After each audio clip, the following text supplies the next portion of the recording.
Hello guys, welcome to my YouTube channel Simha Jatara. So in this weekend, में ఈ వారంలో release అయిన movies 2 movies భయ్యా. So ఆ 2 మూవీస్ లోకి వెళ్ళి ఆఫ్టర్ 12 years తర్వాత రిలీజ్ అవుతున్న మూవీ మదా గజ రాజా. మన విశాల్ హీరోగా సి సుందర్ డైరెక్టర్గా. సో 12 years బ్యాక్ రిలీజ్ కావాల్సిన మూవీ అది ఈ రోజు రిలీజ్ అవుతుంది భయ్యా. కొన్ని కారణాల వల్ల, కొన్ని రీజన్స్ వల్ల ఆగిపోయింది. సో ఇప్పుడు సెకండ్ వన్ వచ్చి ప్రేమిస్తావా. సో ప్రేమిస్తాన మూవీ డైరెక్టర్ నా ఫేవరెట్ డైరెక్టర్ భయ్యా, వన్ ఆఫ్ ద ఫేవరెట్. ఎందుకంటున్నానంటే పంజాబ్ మూవీ చిన్నప్పుడు చూస్తా భయ్యా, ఆ స్టైల్ కానీ, ఆ డ్యాన్స్ కానీ, స్టోరీ కానీ, పాపా నాయుడు. సో అంత బాగా నచ్చింది పంజాబ్ మూవీ. సో దాని తర్వాత షేడ్స్ వచ్చింది, అది B blockbuster Bollywood. So ఇప్పుడు థర్డ్ వన్ ప్రేమిస్తావా. ఇంత ఐ పెట్టుకొని పోయినా తెలుసా భయ్యా ప్రేమిస్తావా అనే మూవీకి. సో మన director Vishnuvardhan. So Vishnuvardhan so అన్ని ఇంటర్వ్యూస్లో చెప్పాడు, మళ్ళీ నేను పంజా 2 తీసే అఖిరానందతో. సో అది పక్కన పెట్టేసాం. సో ఆయన ఇన్ని 2 మూవీసే తీశారు, ఎంత ఇంపాక్ట్ పెట్టుకున్నా స్టార్ మూవీకి. సో ఇది వదిలేసే భయ్యా ఈరోజు సంజయ్ 70mm థియేటర్లో వెళ్ళి చూడడం జరిగింది మన ప్రేమిస్తావా అనే మూవీ. సో అది ఎంత ఇంపాక్ట్ పెట్టుకున్నా అంటే మొత్తం 0 చెప్తున్నా. ఈ మూవీకి వచ్చేసే భయ్యా ఎలాంటి ఐప్ పెట్టుకోకని జస్ట్ నార్మల్గా వెళ్ళాను. సో స్టోరీ చెప్తావయ్యా. So it's a completely regular commercial movie భయ్యా. Routine stop. సో ప్రేమిస్తాం. సో ఫస్ట్ మనం కథలోకి వెళ్ళిపోం, ప్రేమిస్తానే మూవీ కథలోకి వెళ్ళిపోం. సో అర్జున్ ఇంకా దివ్య వీళ్ళిద్దరూ ప్రేమించుకొని సో బ్రేకప్ చెప్తారు. సో ఎవరి వాళ్ళ లైఫ్ విడిపోతారు భయ్యా. సో ఏదైతే ప్రేమించుకున్న ఏదైతే ఉంటుందో వాళ్ళిద్దరు మధ్యలో వచ్చే కెమిస్ట్రీ, కొన్ని సీన్స్ బాగుంటాయి, చెప్పుకున్నారట ఉంది పాజిటివ్. సో అది ఫస్ట్ నేను పాజిటివ్ గురించి మాట్లాడుతాను. సో చెప్పుకున్నారట కొద్దిగా వాళ్ళిద్దరు ఉంది. సో వాళ్ళిద్దరు ఎందుకు విడిపోతారు అది బి చూపిస్తా అనుకుంటే అది బి రీజన్ చూపే ఏదో ఫాస్ట్ మూవీలో అయిపోతాయి. సో అటు అర్జున్ లైఫ్ ఆయన చూసుకుంటారు, ఆ దివ్య లైఫ్ దివ్య చూసుకుంటారు. సో దివ్య ఏం చేస్తా అంటే పోర్చుగల్ వెళ్ళిపోయి అక్కడ జాబ్ కొట్టి సో జాబ్ చేశారు. సో వన్ డే ఫైన్ ఏమైపోతుంది అంటే దివ్యకి మర్డర్ కేసులో ఇస్తారు. ఆ మర్డర్ ఆమె ఆమె ఎందుకు చేసింది, ఎలా చేసింది, ఎందుకు చేసింది, ఏమొచ్చింది చేసే, పైసలా, లాభమా, నష్టమా, అది ఈ రీజన్స్తో ఆమె ఈ కేసులో ఇరికిచ్చి ఈ రీజన్స్తో అడిగి ఇబ్బంది పెడతారు. సో వన్ డే ఫైన్ ఏమైపోతారంటే ఈ మొత్తం అన్ని ఆయన వాళ్ళ బాయ్ ఫ్రెండ్కి తెలుసు. వాళ్ళ బాయ్ ఫ్రెండ్ ఓడ కాదు అర్జున్ పాస్ట్లో జరిగింది. సో అర్జున్ విషయం తెలవంగానే ఆయన దిగుతాడు ఫ్లైట్ వేసుకొని పోర్చుగల్కి. అట్లా కొన్ని సీన్స్ బాగుంది. సో అట్లా దివ్యం కలిసినాక చెప్తారు. జరిగిన తర్వాత అసలు నేను చంపలే, అసలు ఆ కేసుకి నాకు ఆయనకి సంబంధం లేదు, అది ఇది అని చెప్పి చెప్తారు. మన దివ్యకి అంటే దివ్య అర్జున్కి చెప్తారు. సో అర్జున్ ఏం చేస్తాడంటే ఇవన్నీ అసలు కేసు అది ఇది. సో లాస్ట్ వర్డ్కు దివ్య జైలు నుంచి బయటికి వచ్చినా రాలేదా, అసలు ఈ కేసుకి ఆమెకి సంబంధం ఏంటి, ఎందుకు ఇరికిచ్చారు అనే పర్సనల్తో జరుగుతాయి. ఒక్కటే క్లైమాక్స్, ఒక్కటే యాక్షన్ ఎపిసోడ్ ఉంటుంది, అదొక్కటే బాగుంటుంది.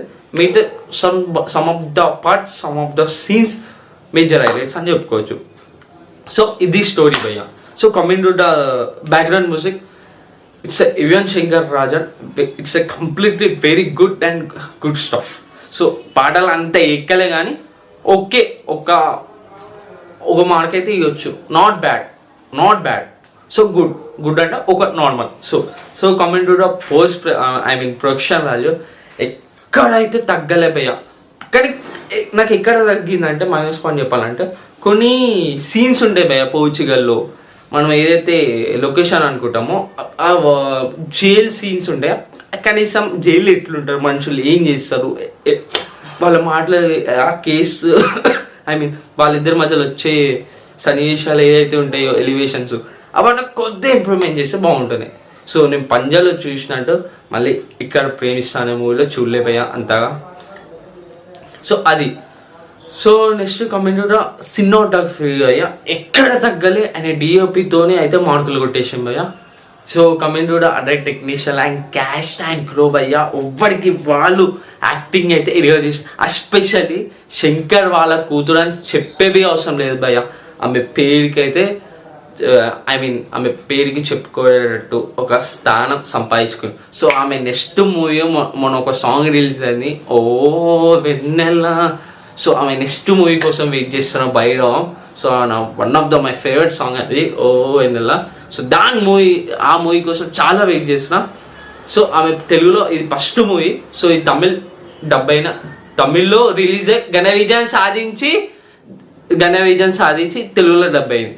సో ఇది ఆమె ఫస్ట్ మూవీ కాదు. సో ఫస్ట్ మూవీ వచ్చేసి భైరవం. సో ఆమె యాక్టింగ్ అయితే ఇచ్చి పడేసి శంకర్ కూటరా లేదంటే ఏమంటే అదితి అన్నట్టు ఇచ్చి పడేసింది ఆమె acting. So another one is cash and grow. Every character అయితే ఎక్కువగా అటు తక్కువగా ఎవ్వడికి వాళ్ళు ఇచ్చేసి పడేసి భయ్య. So coming to the next ఏంటంటే ఇక్కడ నెగిటివ్స్ ఒకటే చెప్తా భయ్య. స్టోరీ అయితే చాలా చండాలంగా ఉంది. ఇవి అన్ని సినిమాలో చూస్తున్నాం, కనీసం టైటిల్ బి ఎన్నో సినిమాలు చూస్తున్నాం. 1995 నుంచి మన 2020 వరకు అన్ని ఇలాంటి టైటిల్కి తగ్గేటట్టు జస్టిఫై చేయలేదు. మైనస్ పాయింట్ ఏంటంటే యువన్ శంకర్ రాజా అంటే మినిమం సాంగ్ కిరాకున్నారు. ఈ మూవీకి వచ్చేసే సాంగ్స్ అలాంటి అంత అయిపోయలేదు. సో మూడోది వచ్చేసి ఏంటంటే చెప్తున్నా డైరెక్టర్ విష్ణువర్ధన్ మన పంజాల అనే సెకండ్ మూవీ షేటర్ అనేది ఉంటుంది. సో ఈ 2 మూవీస్ ఇస్తారు. అలాంటి రేంజ్ ఉన్న డైరెక్టర్ ఇట్లా ఫ్లాప్ మూవీస్ ఇస్తాను అనుకోండి. సో ఇవి నెగిటివ్స్ పై. సో ఈ మొత్తం చూసాక నాకు అనిపించిన నేను దీనికి ఇచ్చే ప్రేమిస్తావా అని నేను ఇచ్చే out of movie and review and rating out of 5కి 2 భయ్య. ఆ 2 బి క్యాష్ ట్యాంక్ రో అండ్ ప్రొడక్షన్ వాల్యూ భయ్య. సో దీనికే భయ్య. సో ఇది భయ్య ఈ వారం రివ్యూ. ఇంకొకటే మూవీ పెండింగ్ ఉంది. ఆ మూవీ ఎలా ఉన్నది వెళ్ళి చూసి ఎలా ఉన్నది చెప్తా. మద గజ రాజా. సో విశాల్ ఆఫ్టర్ 12 years తర్వాత వచ్చిన మూవీ. సో ఈ మూవీ మీరు ఒకవేళ వెళ్ళి చూడాలనుకుంటే ఒకవేళ మీకు దయచేసి చెప్తున్నా చూడకండి భయ్య. Don't waste your money. ఎందుకంటే డబ్బులు ఊరికేనే రావంటారు కదా. సో నా లెక్క ప్రకారం నేను చెప్తున్నా మనీ వేస్ట్ చేసుకోకని. సినిమా టికెట్ ప్రైస్ వచ్చేసి సంజయ్లో 110 రూపీసే. సో మీకు ఏమంటారు అదితి శంకర్ కోసం చూడాలనుకుంటే తప్పులేదు. ఆమె యాక్టింగ్ పరంగా ఇచ్చి పడేసి చూడొచ్చు. నేను చెప్పే ఉద్దేశం ఏంటంటే ఓటీటీకి ఒక 10 days ఒక 1 month ఆగుతాయి. ఓటీటీలో రిలీజ్ అయితే ఓటీటీ రాగానే అందరం కలిసి చూడొచ్చు మళ్ళీ ఒకసారి. సో ఇది భయ్య నేను చెప్పొచ్చేది ఒకటే, మనీ అయితే వెయిట్ చేసుకోని